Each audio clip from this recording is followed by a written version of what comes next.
우리가 읽은 오늘 본문은 요한 2서입니다. 누가 누구에게 쓴 편지일까요? 사도 요한이 말년에 에베소 교회에서 사역을 하고 있었습니다. 이 에베소 교회 주변에 한 지역의 어떤 가정교회 성도들에게 편지를 보낸 게 이 요한 2서예요. 왜 이 편지를 썼을까? 자세한 내용은 알 수 없지만 이 편지를 통해서 우리가 유추해 볼 수 있는 게 있어요. 간단히 말하면 사랑한다면서 삶으로 사랑을 보여주지 못하는 그리스도인들에게 권면하기 위해서입니다. 잘못된 사랑을 바로 잡아주려고 이 편지를 쓰고 있는 거예요. 자, 이 본문을 좀 자세히 살펴보겠습니다. 1절을 보면 이런 내용이 나와요. 내가 참으로 사랑하는 자요. 내가 정말 사랑한다. 내가 정말 사랑하는 사람이다. 뭐 그런 뜻이겠죠. 여기서 내가 정말 사랑한다는 것은 어떻게 사랑한다는 걸까요? 원문을 좀 살펴보면 원문 헬라어 원어에는 이렇게 되어 있어요. 제가 헬라어 원어를 한번 읽어보겠습니다. 에고 아가파오 엔 알레세이아. 에고라는 말은 나는 그런 말이잖아요. 심약에서도 에고, 이고 막 그런 말을 쓰죠. 에고. 아가파오는 아가페, 사랑한다 하는 말의 동사예요. 아가파오. 나는 에고 아가파오, 나는 사랑한다. N은 영어의 in이에요. 알레세이아는 진리예요. 진리 안에서 사랑한다. 진리 안에서 사랑하는 게 참으로 사랑하는 것이, 사랑하시는 것이다. 사랑하는 거란 말이죠. 영어 성경엔 참으로 사랑한다는 번역된 것을 이렇게 번역을 했어요. I love in the truth 그랬어요. 진리 안에서 사랑한다. 진리 안에서 사랑한다. 그러니까 우리 성경에는 내가 참으로 사랑한다 되어 있지만 원래 원문의 의미는 진리 안에서 사랑한다는 거예요. 진리 안에서. 진리 안에서 사랑한다. 무슨 말일까요? 진리가 뭔지를 알아야 되겠죠. 성경에서 말하는 진리는 단순히 팩트를 말하는 게 아니에요. 사실을 말하는 게 아니에요. 하나님께서 계시하신 참된 실제를 말하는 것입니다. 요한복음 14장 6절을 보면 이렇게 말씀하고 있어요. 예수께서 이르시되 내가 곧 길이요 진리요 생명이니. 여기서 예수님께서 당신 자신을 진리라고 말씀하셨죠. 요한복음 17장 11절을 보면 또 이렇게 말씀하고 있어요. 그들을 진리로 거룩하게 하옵소서. 아버지의 말씀은 진리니이다 그랬어요. 진리. 하나님의 말씀이 진리라는 거죠. 이렇게 볼 때 진리 안에서라는 말은 예수 그리스도 안에서, 하나님의 말씀 안에서 그런 뜻이죠. 그 진리 안에서 사랑한다는 건 뭘 말하는 걸까요? 이건 단순히 따뜻하게 대해주고 무조건 받아주는 사랑을 말하는 게 아니에요. 하나님의 말씀을 기준으로 상대를 위해주고 돕는 사랑을 의미합니다. 진리 안에서 사랑한다는 것은 우선 감정 중심이 아니라 말씀 중심의 사랑이에요. 순간 위주의 사랑이 아니라 순간적인 위로를 주는 사랑이 아니라 영원한 유익을 주는 사랑입니다. 그냥 덮어주는 사랑이 아니라 문제를 근본적으로 해결해 주도록 도와주는 사랑입니다. 그래서 우리가 사랑할 때 진리 안에서 사랑해야 합니다. 내가 사랑하는 마음이 하나님 보실 때 어떨지를 살펴보아야 합니다. 내가 사랑하는 행동이 하나님의 말씀에 비추어 오는지를 판단해야 한다 그 말이에요. 내가 하는 사랑이 말씀에 맞고 하나님을 기쁘시게 드려야 한다 그 말이에요. 그래야 사랑하는 나와 사랑받는 모두를 복되게 해준다 그 말이에요. 진리 안에서 사랑해야 한다. 6절을 보면 이렇게 말씀하고 있습니다. 사랑은 이것이니 우리가 그 계명을 따라 행하는 것이요. 사랑은 말씀 실천의 열매로 나타난다는 거죠. 다시 말하면 진리인 말씀은 사랑으로 실천될 때 참된 진리로 드러나게 된다는 말씀입니다. 고린도전서 13장 1절 2절을 보면 이렇게 말하고 있죠. 내가 사람의 방언과 천사의 말을 할지라도 사랑이 없으면 소리나는 구리와 울리는 꽹과리가 되고, 내가 예언하는 능력이 있어 모든 비밀과 모든 지식을 알고 또 산을 옮길 만한 모든 믿음이 있을지라도 사랑이 없으면 내가 아무것도 아니요. 남들이 할 수 없는 방언을 말하고 천사나 할 수 있는 놀라운 말을 한다고 해도 사랑이 없다면 그저 그 말들은 소음에 불과하다. 내가 놀라운 예지력으로 앞날에 대해서 말하고 남들이 알지 못하는 진리에 대해서 말한다고 해도 사랑이 없으면 그저 말잔치에 불과하다는 것입니다. 사랑이 있어야 한다. 성경에서 이런 예를 발견할 수 있습니다. 요나 선지자 이야기입니다.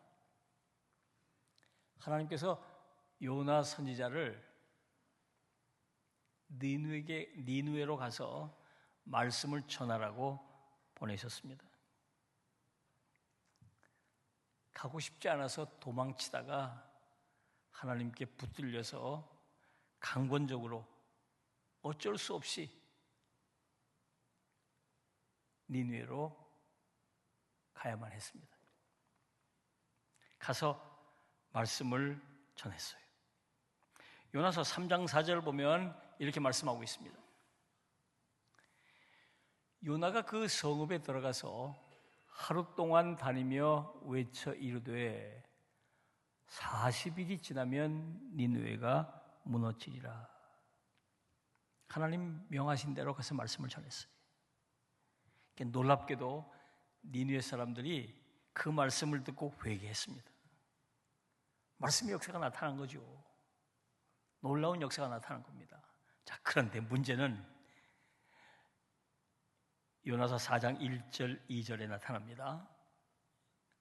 요나가 매우 싫어하고 성내며 여호와께 기도하여 이르되 여호와여 내가 고국에 있을 때 이러하겠다고 말씀하지 아니하였나이까. 자, 요나는 자기가 전한 말씀을 듣고 니느웨 사람들이 그 말씀을 아멘으로 받고 깨닫고 회개했는데 싫어하는 거예요. 저들이 자기 말씀을 듣고 자기가 전한 말씀을 듣고 회개했다고 자기가 화를 내는 거예요. 이럴 줄 알고 이곳에 오려고 하지 않았다고 하나님께 원망하는 겁니다. 도대체 이게 무슨 말일까요? 자기가 회개하라고 얘기해놓고 회개하니까 막 화를 내는 거예요. 그러니까 회개하라고 말은 전하면서 속으로 회개하면 안 된다, 회개하면 안 된다. 회개하라 그러고 회개하지 말았으면 좋겠다. 이게 도대체 이게 무슨 말일까요? 하나님의 선지자가 하나님의 명을 따라 말씀을 선포해 놓고 그 말씀대로 이루어지자 싫어하고 화를 낸 겁니다. 왜 그럴까요? 사랑이 없기 때문이에요. 니느웨 사람들을 사랑하지 않고 미워하고 적대시하는 마음이 그 안에 있었기 때문에 그들이 잘 되라고 말씀을 선포해 놓고 정말 속으로는 잘 되지 않았으면 좋겠다고 하는 마음을 가지고 말씀을 전했다는 겁니다. 여러분, 우리가 사랑으로 말씀을 전할 때 그 말씀이 진리로 드러나게 돼요. 아무리 좋은 말을 하더라도 사랑이 없이 할 경우 그 말은 그저 소음이요 공허한 말잔치에 불과합니다. 그럴 때 이것은 진리가 아니에요. 그러니까 요나가 하나님의 진리의 말씀을 선포했지만 그 마음 안에 사랑이 없었기 때문에 그가 진리를 말하지만 그것은 열매로 나타낼 수 없는 거죠. 사랑이 없는 진리는 진리일 수가 없는 거예요. 우리가 아무리 옳은 말을 해도 그를 향한 사랑이 없다면 그 말은 진리일 수 없는 것입니다. 여러분, 우리가 아무리 옳은 말을 한다고 해도 사랑이 담긴 말을 해야 돼요. 사랑이 담겨야 그 말이 악풀이 아니라 선풀이 되는 거예요. 우리가 하는 행동도 마찬가지예요. 아무리 옳은 행동을 하더라도 그 안에 사랑이 담기지 않으면 그 행동이 진리의 열매를 맺을 수 없는 겁니다. 사람을 위로하고 사람을 돕고 사람을 세워주는 행동을 하며 살아야 합니다. 자, 3절을 보면 이렇게 말씀하고 있습니다. 진리와 사랑 가운데서 우리와 함께 있으리라. 진리와 사랑이 함께 있어야 한다는 말씀입니다. 진리와 사랑이 조화를 이루어야 한다는 말입니다. 사랑은 진리와 함께 있을 때 참된 사랑이 됩니다.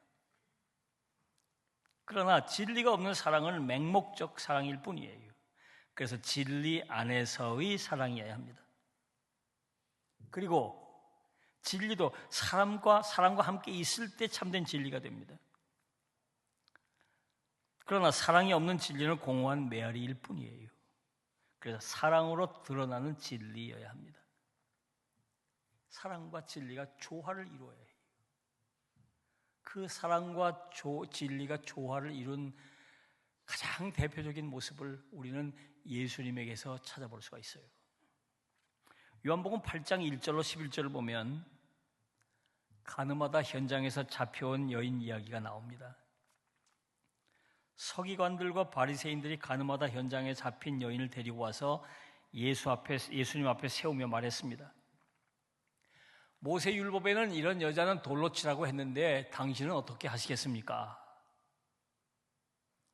예수님께서 땅에다가 뭔가를 쓰신 후에 이렇게 말씀하셨어요. 너희 중에 죄 없는 자가 먼저 돌로 치라. 사람들은 양심의 가책을 받아서 하나씩 둘씩 떠났고 결국 여인만 남았습니다. 예수께서 여인에게 이렇게 말씀하셨어요. 나도 너를 정죄하지 아니하노니 가서 다시는 죄를 범하지 말라. 자, 이 이야기를 진리와 사랑의 관점에서 한번 살펴보겠습니다. 우선 예수님께서는 진리를 부정하지 않으셨어요. 예수님께서는 이 여인을 무조건 용서하자고 말씀하지 않으셨어요. 율법대로 이 여인을 처벌하는 것이 잘못됐다고 말씀하지 않으셨어요. 이 여인에게 잘못한 것이 없다고 말씀하지 않으셨어요. 가서 다시는 죄를 범하지 말라. 무슨 말일까요?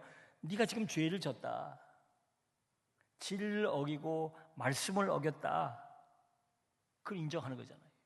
그걸 강조하는 거죠. 그렇습니다. 예수님께서는 진리를 굳건히 지키셨어요. 간음하고 현장에서 잡히고 이거 죄라고 하는 걸 분명히 지적하셨어요. 진리가 진리로 든든히 서게 하셨어요. 진리로 죄가 드러나게 하셨어요. 예수님께서 진리와 무관하게 이 여인 편에 서서 서기관이나 바리새인과 맞서지 않으셨습니다. 진리 없이 맹목적 사랑에 휩쓸리지 않으셨어요.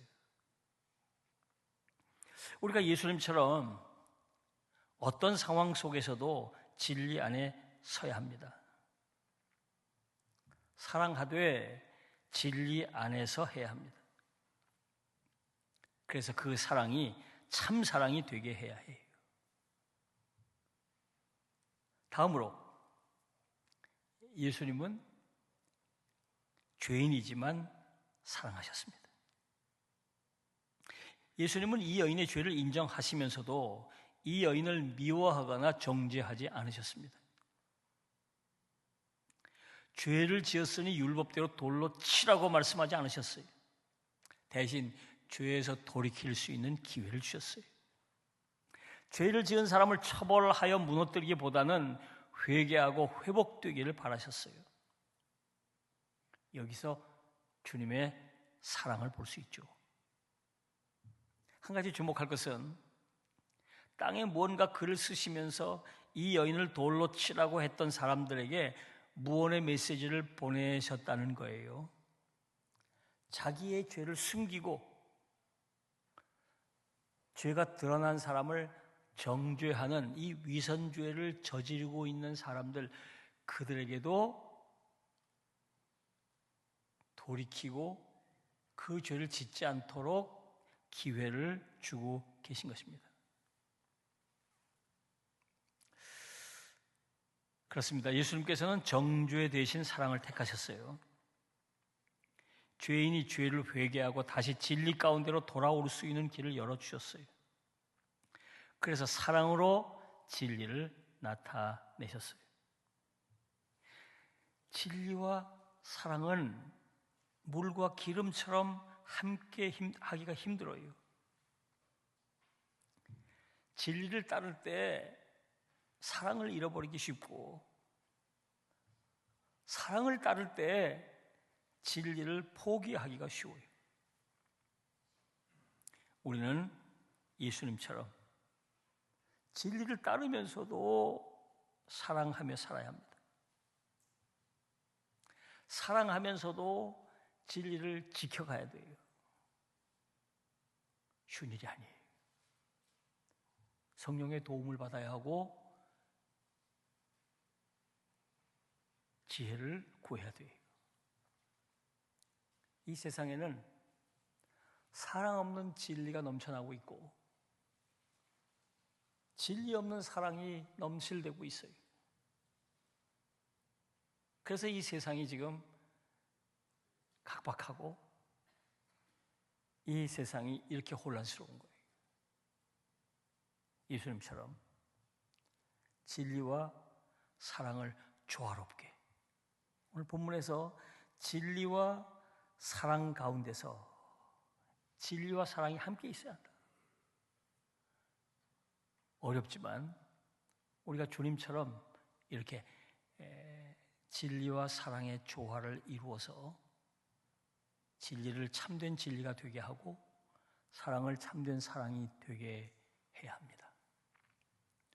주님처럼 진리와 사랑을 조화롭게 이루어서 하나님 기뻐하시는 삶을 살아가시기를 주님의 이름으로 부탁합니다. 기도하겠습니다.